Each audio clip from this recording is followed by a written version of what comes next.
Olá! Hoje vamos mergulhar num assunto fundamental: as regras que definem como e quando a polícia no Brasil pode ou não usar a força.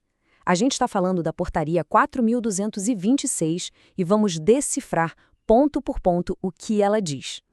E tudo começa com essa pergunta, né? Quando a polícia pode usar a força? Parece simples, mas a resposta é complexa. E olha, essa não é uma questão só para especialistas, não. É algo que mexe diretamente com a relação entre a sociedade e as forças de segurança. Saber essa resposta é um direito de todo mundo. Então, para responder essa pergunta, em 2010 foram criadas essas diretrizes. A ideia era colocar ordem na casa, sabe? Criar um padrão único para todas as polícias do Brasil. O objetivo era bem claro: alinhar a atuação policial com os direitos humanos e, principalmente, reduzir o número de mortes em ações policiais. Para a gente entender tudo isso direitinho, nosso roteiro vai ser o seguinte. Primeiro, a gente vai ver por que essas novas regras foram necessárias. Depois, vamos entrar nos 5 princípios que guiam tudo. Na sequência, um ponto super importante: o uso de armas de fogo. Daí, vamos falar sobre alternativas e o que acontece depois que a força é usada. E para fechar, vamos ver como a prevenção e o treinamento entram nessa história. Então, vamos começar pelo começo.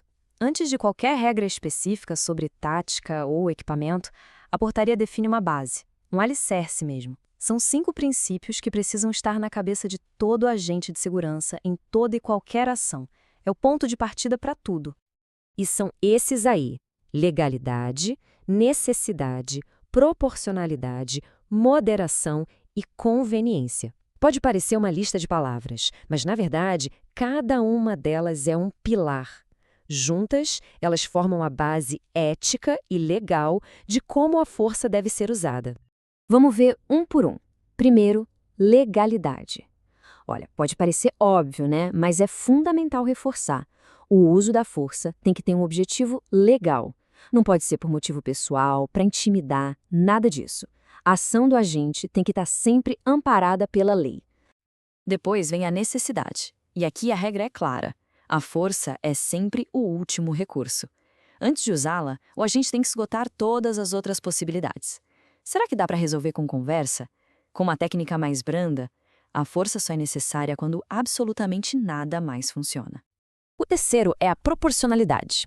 É aquela ideia de não usar um canhão para matar uma mosca. A reação tem que ser do tamanho da ameaça. Se o risco é pequeno, a força usada tem que ser pequena. A resposta precisa ser, bom, proporcional à situação. Aí entra a moderação. Mesmo que o uso da força seja legal, necessário e proporcional, ele tem que ser moderado. O que isso quer dizer? Que o agente deve usar o mínimo de força possível para resolver o problema. E assim que a ameaça acabar, a força para. O foco é sempre em reduzir o dano. E por último, a conveniência. Esse aqui é quase um teste de bom senso, de olhar a situação como um todo. A pergunta é: vale a pena usar a força agora? Às vezes, uma ação, mesmo que legal, pode causar um problema ainda maior, como pânico numa multidão. Então, a conveniência é sobre avaliar se aquele é o momento e o lugar certo para agir. Ok, com esses 5 princípios na cabeça, agora a gente entra na parte mais delicada de todas: o uso de armas de fogo.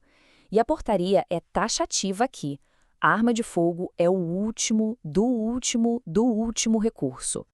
A regra é muito específica. O uso de arma de fogo só é legítimo em uma situação extrema, para se defender ou defender outra pessoa de uma ameaça iminente de morte ou de uma lesão muito grave. E o que não é legítimo? Atirar em alguém que está fugindo, mas está desarmado. Ou atirar num carro que fura um bloqueio, a não ser que esse carro esteja sendo usado para tentar matar alguém. A chave é sempre o risco imediato à vida. E tem mais 2 coisas que a diretriz proíbe de forma bem clara. Primeiro, nada de tiro de advertência. É perigoso demais, a bala pode atingir o inocente. E segundo, apontar a arma não pode ser um gesto automático em toda abordagem. Não é para ser rotina. Tudo bem, mas para garantir que a arma de fogo seja mesmo a última opção, não basta só proibir. É preciso criar alternativas e também um sistema forte para cobrar responsabilidade quando algo dá errado. Vamos ver como isso funciona. A primeira parte é dar opções. Por isso, a regra diz que toda agente que sai para a rua precisa ter, no mínimo, 2 equipamentos de menor potencial ofensivo. A gente está falando de spray de pimenta, taser, ferramentas que podem resolver uma situação sem precisar de um disparo. Mas, e se, apesar de tudo, o uso da força causar ferimentos ou morte? Aí, um protocolo rígido é ativado para o agente envolvido. Primeiro, a obrigação de prestar socorro. Segundo, isolar e preservar o local para a perícia. Terceiro, avisar o supervisor na hora. E quarto, fazer um relatório individual contando em detalhes o que aconteceu. E a responsabilidade não é só do agente, é da instituição também. A corporação tem que recolher as armas envolvidas, pedir a perícia, avisar a família da vítima e abrir uma investigação interna o mais rápido possível.